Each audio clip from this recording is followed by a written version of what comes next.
Good day guys, this is Practiphile and today I'm gonna, you know what this is the Letshuoer DZ4 and I'm gonna put it inside the water. Bye bye. Yeah, it's been drowned. So, I know, probably let's wait for a few minutes and yeah, I think this one's already dead.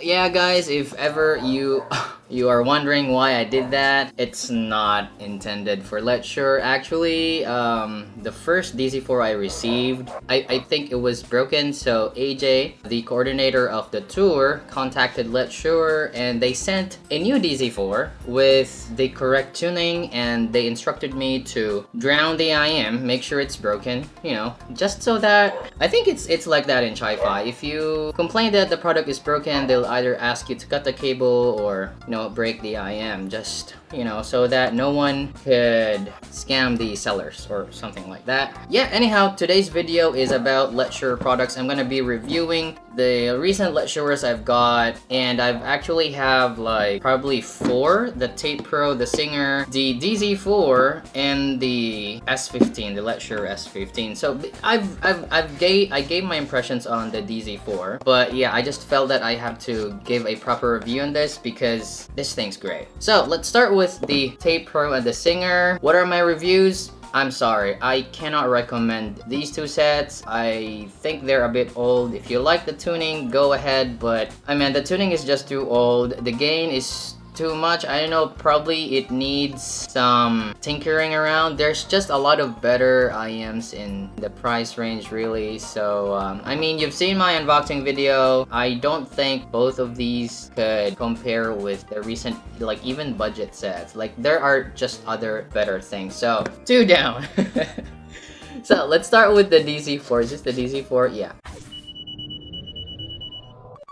Now, in my first impression, I mentioned that what happened to Letshuoer, things like that, the bass is too low, and I think it was broken. And so this is the new set, and I have to say these are really great. These are really great sounding set for less than 100. I think 89 bucks. I know I'm in two minds with this and the Galileo, but I think that let's just score it. So for tonality, I think I'll give the tonality a perfect 3 for tonality. I think these are really great. I think it's leaner than the Galileo. Galileo has a bit more mid-bass for that natural sound. This one sounds cleaner and more open, I should say. So that's a 3 for tonality. Bass is actually, how do I say? Bass is good. Bass is good in a way that although it has a lean bass, it's tight and look at that. Like it's hitting my target, my neutral target so well. So for the bass, I think I have to give it a 3. For the price range, it's 89 bucks, sub 100. I just like it. I like the bass on this, very clean. It's not bass head level. I mean, I enjoy bass, but I have my own preferences, and I do think that the bass on these are excellent. As for the mids, yeah, I'm in two minds on this because I think that the mids on the Galileo are more natural sounding. These are more open in a way.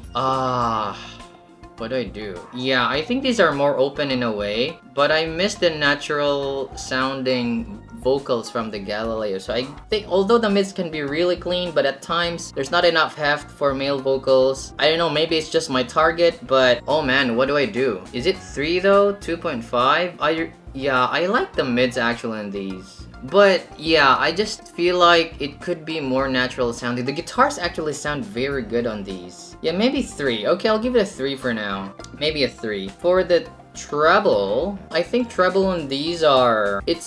For the Galileo, as I mentioned in my previous video, I mentioned that if you think that the Galileo don't have enough treble, I think these are good. I think these are good. But I feel like the quality of the treble on the Galileo is also more refined in a way. This has more forward treble. If you really feel like the treble is not enough, but at the same time, the quality on the treble on the Galileo I think is much better and more natural sounding, if that makes sense. So the treble on these would be 2.5. And finally for the techs, I think I'd give 2.5 again for the techs on these. Yeah, they are resolving, but it's not really, like, it's not as resolving as the EM6L, or because it's just I don't know, DD and some passive radiators. They're good, but yeah, I mean the separation is good, but I just feel like it could use a bit more something. Probably add more drivers for that, you know, upper treble something. So 2.5, and it's a 14. As I mentioned, it's an S for me, I think. So these are on par with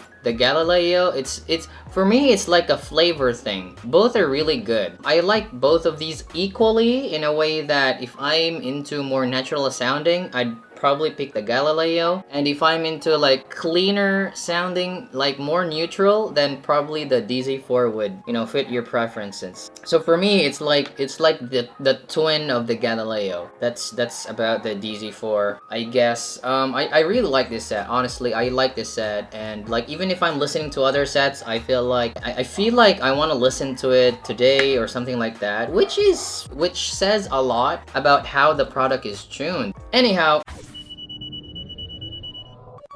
let's move on. So this one here, it's the S15. Let's move on to the S15. Man, these are really great planars. So at first I really thought these are too expensive for its price range, because most planars, as I've mentioned, they're offering it at a cheaper price of 100, 200 bucks. This one is around 320 for a planar. And when I listen to them, man, it's amazing. It's very unique. It's still planar, like you can distinguish it as, you know, like having some planar text, but it's just different. It's really, really musical. I can't even explain. It's very immersive and expansive in a way that, you know, you just pause and you just want to listen to your music. The bass on these are great. So yeah, let's score them. So for tonality, it might not be my ideal tonality, but I still enjoy it. It's not that I love them, but they're actually great.